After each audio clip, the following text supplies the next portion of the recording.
Bonjour et bienvenue sur ma chaîne Nao Mystique. Aujourd'hui nous nous retrouvons pour un nouvel épisode, donc l'épisode 5 de notre série L'ascension vers la 5D Fake or Reality. Aujourd'hui nous nous retrouvons encore une fois grâce à notre amie Amandine. Donc je vous laisse visionner sa chaîne ici en vidéo, qui est vraiment super et que je vous conseille d'aller voir. Elle m'a encore posé un super commentaire et une super bonne question que je pourrais explorer dans cette série de vidéos, qui est la suivante. Elle écrit « Passionnant comme d'hab. Du coup, comment comprends-tu, inclus-tu ou non ce que nous nommons habituellement le passage dans la lumière, cette lumière blanche dans laquelle nous attendent des guides et les défunts que nous aimons sur Terre et que décrivent les personnes revenues d'une expérience de mort imminente. De quel espace s'agit-il ? Idem pour l'espace dans lequel nous sommes entourés de guides pour ce que l'on nomme revue de vie. J'ai la sensation qu'il s'agit d'un espace différent, encore de celui du miroir. Mais lesquels ? Où se trouverait-il et comment s'organiserait-il sur ton schéma ? Merci. Ainsi donc, je te remercie beaucoup Amandine pour ta question, car je pense que beaucoup d'entre nous se posent la même question. Par ailleurs, en vérité, j'ai pas compris toute la question, mais je pense que les guides ont compris et qu'ils pourront faire la lumière sur toute cette histoire. Mais avant tout, comment faisons-nous pour avoir ces réponses ? En réalité, je pratique ce que l'on appelle de la canalisation spirituelle, qui consiste, selon moi, à traduire des ondes lumineuses en mots. Ce processus me permet de rentrer en contact avec des énergies subtiles, telles que les maîtres ascensionnés, les galactiques, les anges, les archanges, etc. Et ainsi recevoir une guidance divine, si on peut dire ça comme ça. Et ensuite, je fais le choix de transmettre ces messages et de vous laisser maître du jugement de ce message et ainsi pouvoir partager des informations et puis grandir ensemble afin de servir le collectif. Enfin, j'espère que ce message vous plaira et je vous retrouve tout de suite dans un instant pour pouvoir découvrir ce merveilleux message.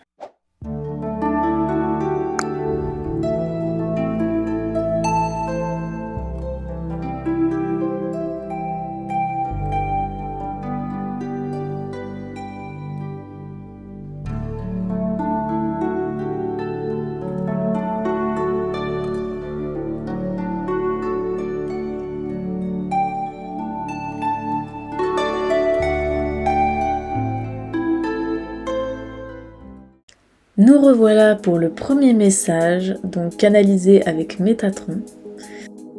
Avant de commencer, je voulais d'abord remercier toutes les personnes qui se sont abonnées, qui ont liké, qui ont commenté. Merci beaucoup car c'est vous qui faites vivre la chaîne, c'est grâce à vos questions, c'est grâce à vos réponses, c'est grâce à vos encouragements que je continue à développer cette chaîne et qu'on puisse continuer à apprendre ensemble. Aussi, si tu es nouveau sur la chaîne, je te souhaite la bienvenue et sache que tu as la possibilité de me contacter par mail, donc grâce à une adresse mail que j'ai laissée dans la description, si tu souhaites avoir une guidance privée, donc sur le thème qui te conviendra, santé, amour, etc. ou lecture d'âme, etc. Bon, voilà, je suis capable de voir, on va dire, beaucoup d'informations pour toi, à condition que tu me laisses la clé. Voilà, donc je vais donc commencer le message de Métatron. Alors, ils écrivent « Bonjour, c'est moi Métatron. Je descends vers toi pour répondre à tes questions. Tout d'abord, il faut comprendre que l'univers visible est disposé sur un spectre colorimétrique bien spécifique, donc colorimétrique de couleurs. Or, ce champ du visible n'inclut pas toutes les couleurs visibles de la lumière. La lumière est composée de couleurs, c'est ce qui fait l'essence de la vie ici et des êtres de lumière. Ainsi, lorsqu'on traverse les plans de conscience, cela veut d'abord dire que nous sommes davantage en capacité de percevoir une plus grande quantité de lumière et donc de couleurs qui composent ce spectre du visible et de l'invisible selon vos normes. Alors, première chose, ce qu'il explique, on peut le retrouver dans de nombreux ouvrages, et je pensais notamment, comme je dis souvent, à l'ouvrage, je vous mettrai en vidéo du livre de la sagesse, où il y a justement un petit schéma où il explique que nous, les êtres humains, avec notre corps, nous avons accès à un certain spectre de lumière, un certain spectre de couleurs. Or, ce spectre de couleurs n'est pas représentatif, du moins du visible, et de ce qui est possible de voir. C'est-à-dire que nous ne voyons qu'une partie du spectre de la lumière. Le spectre de la lumière est beaucoup plus large. Nous ne voyons par exemple, en vrai je ne saurais pas dire exactement, mais ça se trouve nous ne voyons que peut-être que 2% ou 3% du spectre de la lumière. Donc il explique que quand tu changes ton état vibratoire, quand tu évolues, quand tu changes de plan de conscience, tu peux en fait ouvrir tes perspectives et voir davantage de couleurs, donc davantage tu peux élargir, on va dire, ton champ du visible sur ce spectre de couleurs. Voilà, donc ça c'est le premier message. Voilà, c'est la base sur laquelle il va construire son argumentation. Donc, ensuite, ils écrivent. Ainsi, lors d'expériences telles que la mort, qui est écrit l'âme or, ou les EMI, expériences de mort imminente, l'âme est capable de percevoir davantage de couleurs et par conséquent davantage de lumière. Lors de ces expériences, la montée vibratoire de l'âme s'effectue grâce au détachement du corps. Par conséquent, c'est la montée en régime de la transcendance des plans subtils. Donc là, il nous a fait un joli petit schéma pour illustrer tout ça. Mais avant de passer au schéma, je voudrais réexpliquer ce qu'il expliquait dans cette partie du message. C'est que en gros, lorsque l'âme vit des expériences comme la mort ou comme les EMI, elle se détache soit totalement, soit partiellement du corps. Et lors de ces expériences-là, l'âme change d'état vibratoire. Donc elle change sa capacité à percevoir la lumière. Donc du coup, c'est comme si son spectre de la lumière visible s'était un peu étiré, s'était élargi. Donc dans ce contexte, l'âme est capable de percevoir plus de choses et c'est en ce sens que des personnes parviennent à revenir en ayant vu certaines choses, par exemple lors d'expériences de EMI, etc. Donc voilà. Donc, on en arrive au schéma. Donc là, première chose, j'ai donc redessiné le plan 3D. Là, il y a donc le miroir qui est un peu la sortie vers l'extérieur, vers la 5D, les autres plans, etc. Avec le dôme en pointillé. Et là, j'ai dessiné, voilà, en gros, ils ont dessiné les différents plans qui existent. Et il faut imaginer que c'est pas séparé aussi schématiquement que j'ai fait, c'est plutôt une sorte de gradation. Et en fait, on a différents plans, donc en plus bas le plan physique, ensuite le plan mental, le plan astral et le plan éthérique, ensuite il écrit etc. parce qu'il y a sûrement d'autres plans encore.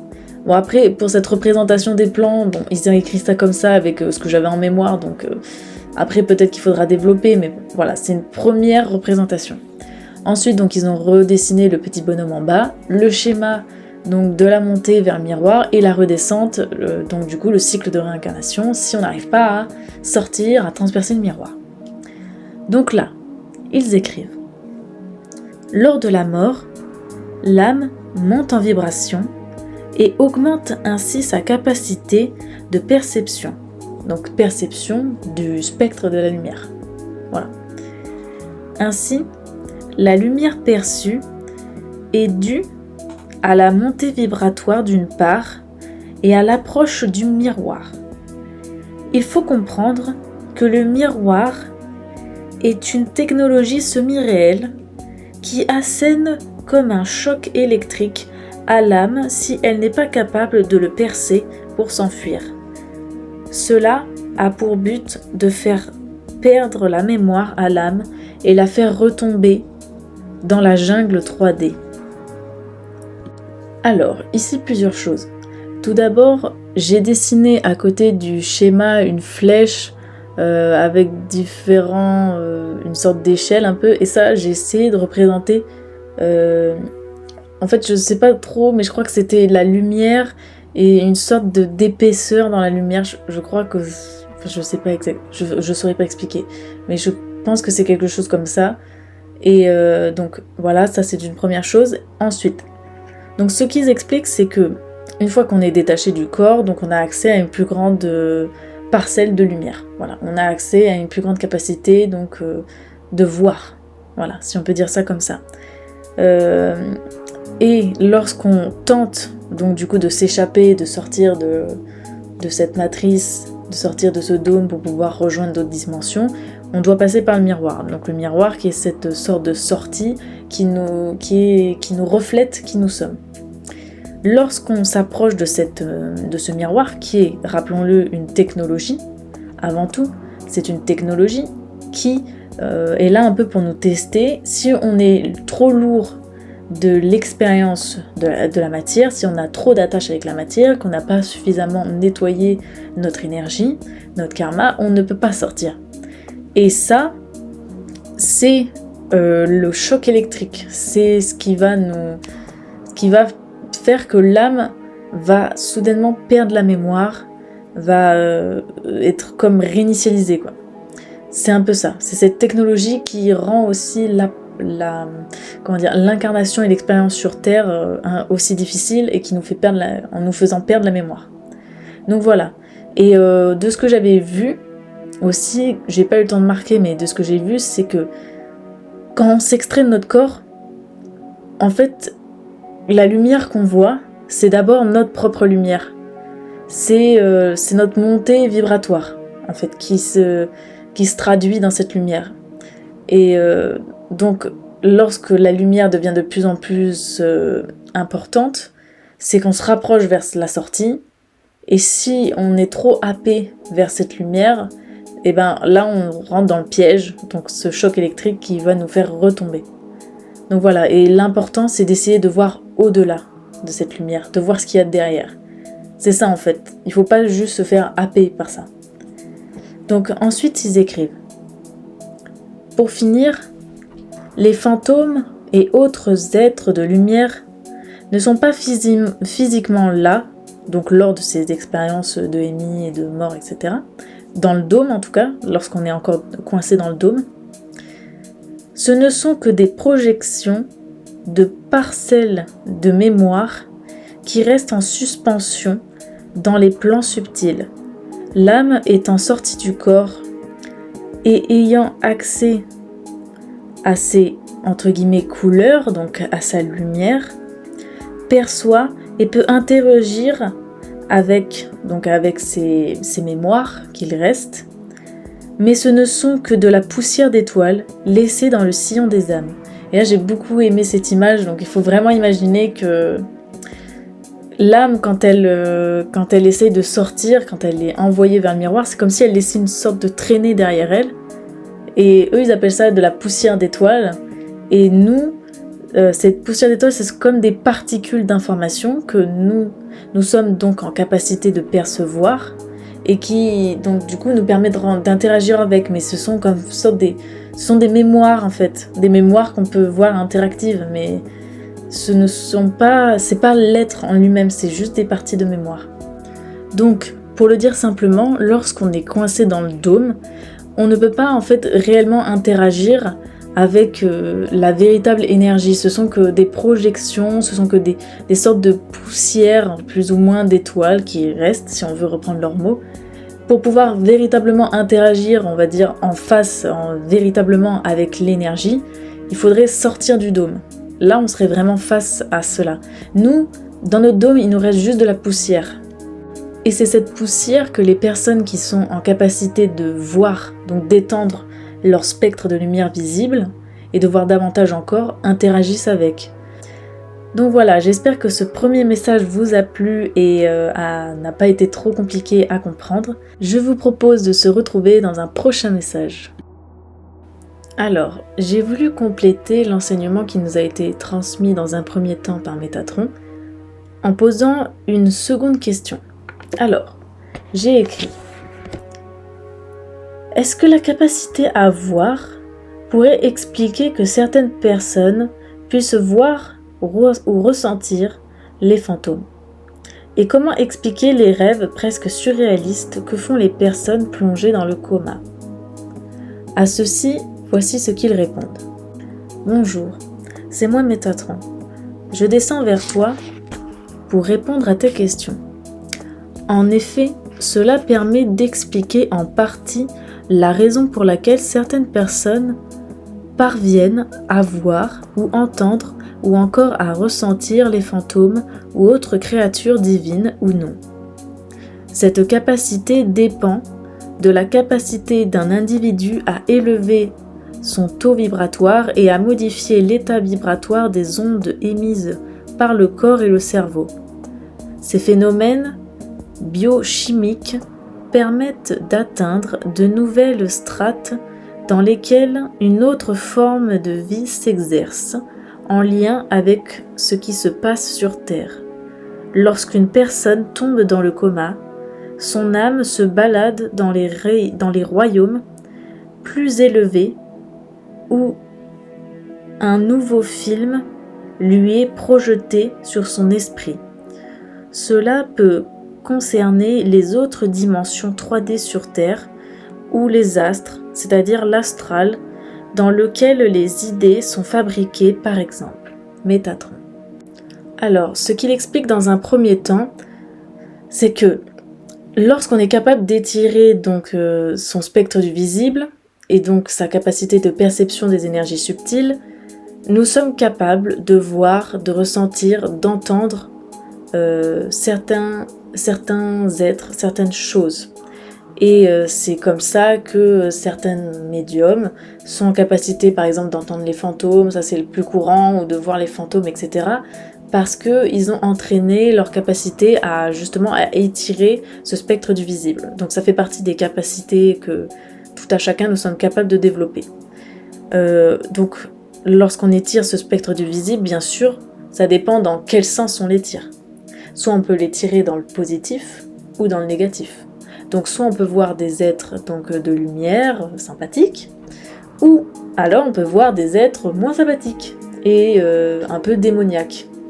Et j'ai envie de dire, donc ce que j'avais vu un peu en aparté mais que j'ai pas eu le temps de décrire, c'est que les personnes qui sont, on va dire, dans les strates un peu sombres, etc., elles développent elles étirent le spectre du côté négatif pour entrer en contact avec les démons et pouvoir utiliser leur pouvoir. Voilà. Donc ça, c'était en aparté. Et en fait, ce qu'ils expliquent, c'est que cette capacité, elle est d'abord, on va dire, biochimique. Ça veut dire qu'il faut changer l'état des ondes du cerveau. Donc moi, je vois ça sous forme de fréquence, en hertz. Il faut être capable de modifier ça. C'est ce que moi, je pense, je suis capable de faire, voilà, sans me jeter des fleurs, hein. Mais ce que je suis, en gros, je pense, plus ou moins en capacité de faire lorsque je canalise. C'est que je change l'état vibratoire de mon cerveau et donc les ondes qui sont émises et qui permet aussi de recevoir d'autres types d'ondes. Donc je pense que c'est ma manière à moi de capter par exemple les énergies plus subtiles. Il explique donc que quand tu quittes ton corps, quand tu es dans le coma par exemple, c'est comme si tu entrais dans un bain énergétique, dans un bain d'informations.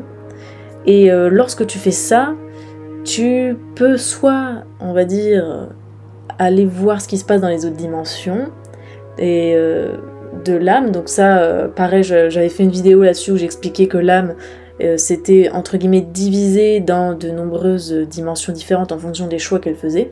Donc ça, je vous invite à aller voir ma vidéo là-dessus qui détaille très bien.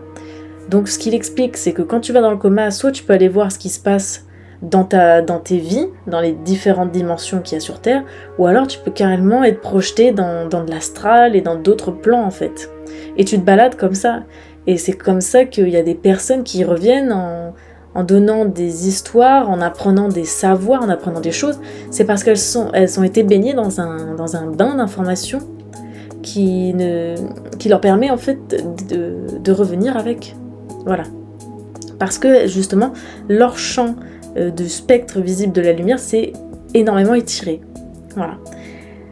Donc, est-ce que j'ai fini? Je pense que j'ai fini pour ce message.